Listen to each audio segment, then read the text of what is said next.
We have risen from the ashes to school the masses. Hello everyone and welcome to this week's episode of the Scholars of Wrestling Show. This is Scholar Tarek, flying solo this week because Scholar Jeff is planning for his wedding and Scholar Brian said, I am not driving in this storm, you are out of your goddamn mind.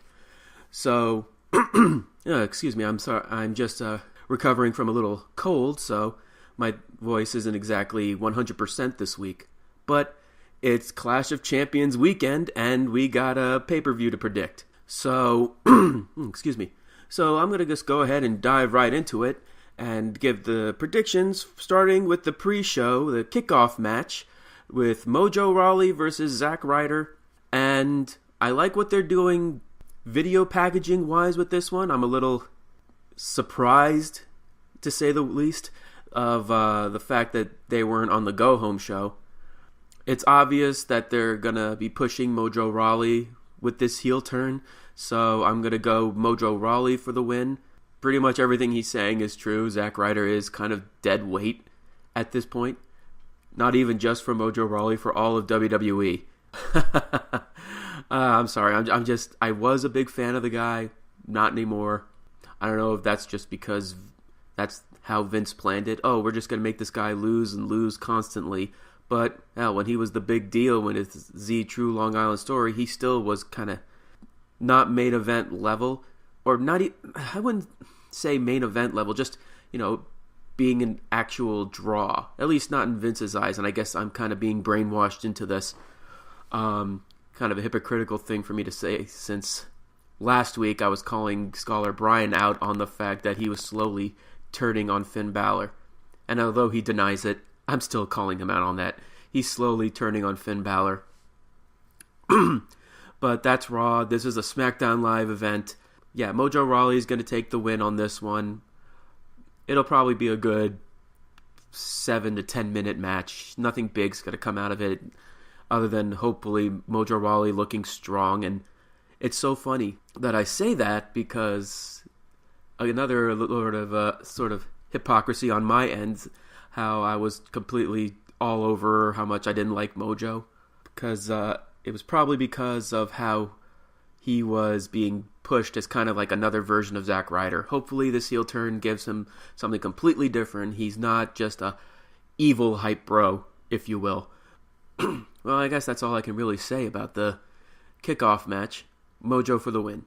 Now on to the actual event itself. Got to pull up the card here because I'm so unprepared for this shit. First, we're going to start with the United States Championship. Baron Corbin, the champion, versus Bobby Roode and Dolph Ziggler in a triple threat match. And I guess this one's not really that hard. Baron Corbin is still trying to be pushed as a good top mid-card star on the SmackDown roster. And I always thought Bobby Roode is pretty much the perfect person to be his rival in the build for WrestleMania. And as much as I love Dolph Ziggler and I want him to actually gain something at this point in his career, I think he was just put in this match to be the pin guy. I hate to say that. I really do. I hope that's not really the case, but it most likely is the case. Baron Corbin is going to take this one. I guess it could be just a clean victory because Baron Corbin, I guess, kind of needs clean victories at this point.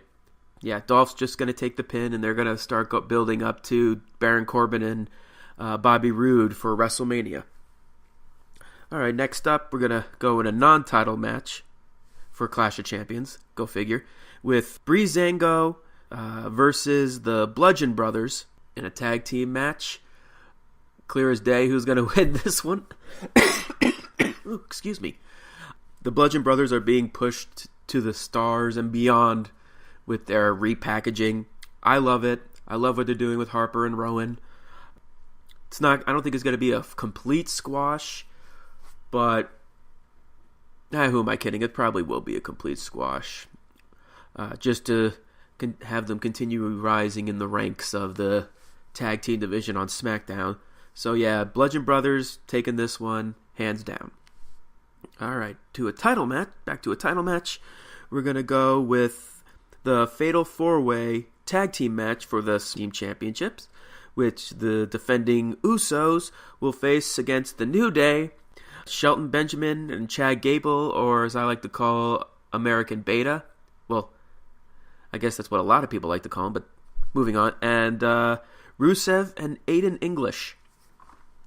I love Rusev and Aiden English were actually put in this match. I love what they're doing.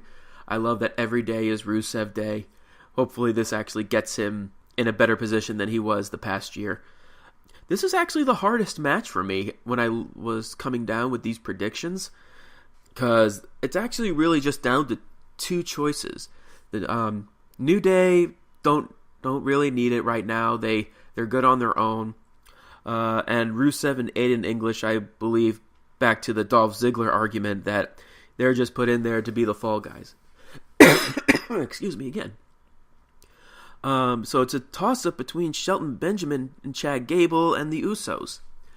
And this really is a tough one for me. Because I actually did make my decision for this prediction, but I'm not 100% sure if I'm like pen on paper type deal. It's more pencil. I could easily erase it. I'm gonna be a little different on this one. I'm gonna give Shelton Benjamin and Chad Gable the win on this one. Only because they were getting such big momentum when they actually first formed as this tag team, and I feel like they kind of lost that momentum, especially with them being involved with New Day and Usos right after the New Day Usos series of matches against each other. And if anything, have them be transitional champions. Usos could easily win it back at Royal Rumble and build to, hopefully, for WrestleMania, the Usos versus the Bludgeon Brothers. Because I even remember Usos versus Harper and Rowan when they were members of the Wyatt family, and I always loved their matches together. So that's a WrestleMania quality match, like on the lower card. So yeah, I'm just gonna go for Benjamin and Gable because I feel like they need this momentum back, even if it's, like I said, just for a month, for a transitional period. They just need to be put in a position where they need to be like shown as a legit threat for the tag team division, and a month with the titles is perfectly good for them. I could be wrong. Could be just the Usos because they're the Usos. But I digress. I'm going to stick with my guns here, and I'm going to pick Benjamin and Gable. Now, actually, so I'm going to go with the Lumberjack match for the SmackDown Women's Championship with Charlotte Flair versus Natalya. I'm just gonna go for it and just say Charlotte wins this Lumberjack match, and because Carmella's already out there, and there's obviously going to be some sort of chaos with the Riot Squad. There, I finally said it right. Yeah, there's going to be some form of chaos in this. Charlotte's going to get distracted, and Carmella's going to take her opportunity and cash in and be SmackDown Women's Champion in the build for WrestleMania, so Charlotte can have her WrestleMania moment and win it back. There you go. That's what I think is Charlotte's plan for WrestleMania. And that's really all I got. Huh. The women's division on both shows actually are kind of weak for me, so nothing really else to say. I'm not a big fan of the women's storylines. Now we're on to the final two matches, which I'll go with the non-title match just because the big title should main event this pay-per-view, but honestly, I think this match is going to be the one to close the show. Randy Orton and Shinsuke Nakamura versus Kevin Owens and Sami Zayn, with Shane McMahon and Daniel Bryan as special guest referees. And if Sami Zayn and Kevin Owens lose, they are fired from all of WWE. Not just SmackDown, all of WWE. Dun, dun, dun. I think it's going to be Kevin Owens and Sami Zayn going to take this one. Although, to be fair, this isn't the first time they're going to have people fired from WWE and still show up on WWE programming. John Cena. But I can see this as this is going to be the most storyline-driven match.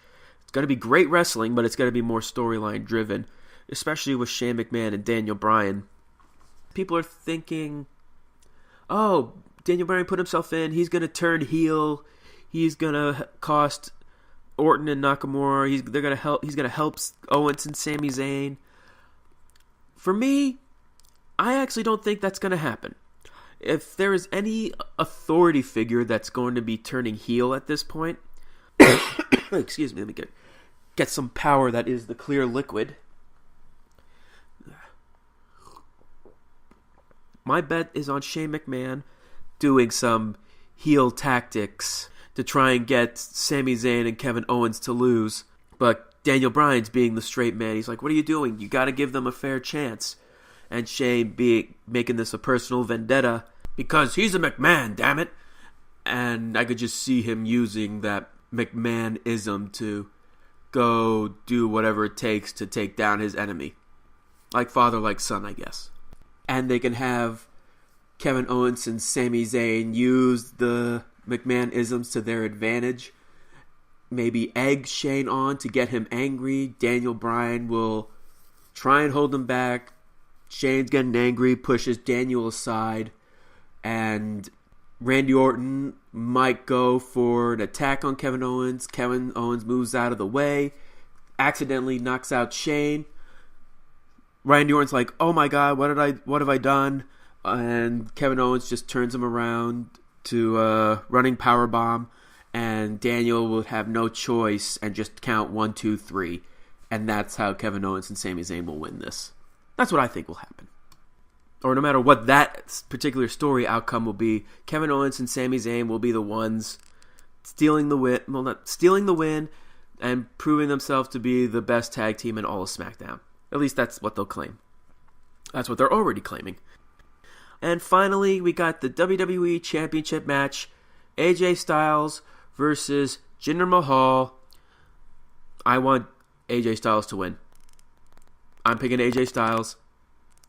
No more Jinder champion. I don't want to be going to my first SmackDown showing December 19th to have Jinder Mahal be champion. AJ Styles, all the way. He's going to be the champion going, and hopefully that's what we're all going to get, and we're all going to be very happy about that.